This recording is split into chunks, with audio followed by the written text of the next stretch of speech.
Patuloy na pinag-aaralan ng Department of Agriculture ang questionableng pagtaas ng presyo ng baboy. Pabor naman ng ilang mamimili at nagtitinda sa paglalagay ng maximum suggested retail price sa baboy. May balitang pambansa si Vel Custodio ng PTV.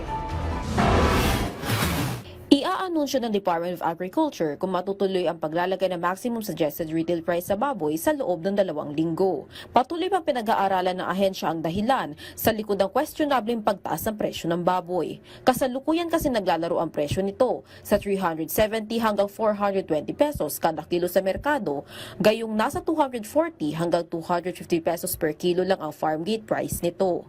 Pareho namang pabor ang mga nagtitinda at mamimili sa paglalagay ng MSRP sa baboy. Siyempre, mas mahalaga sa amin yung kasi kahit pa paano makakatulong ng sa pamilya. Mas gusto sa amin mababa, ma'am, para maraming bumibili. Kung sakaling madiskubre ng DA na may nangyayaring profiteering, itutuloy ng DA ang pagpapataw ng MSRP. Titignan din na ahensya ang profit margin sa value chain at hihingin din ang pananaw ng mga pork retailer at iba pang stakeholders.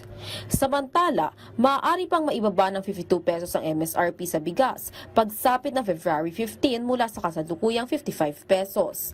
Kung babalikan, 58 pesos ang naunang MSRP ng bigas at target ng DA na ibaba pa ito hanggang 49 pesos sa Marso. Ang naturang inisyatibo ng DA sa pagpapababa ng presyo ng basic commodities ay alinsunod sa direktiba ni Pangulong Ferdinand R. Marcos Jr. para sa food security. Mula sa People's Television Network, Vel Custodio, Balitang Pambansa.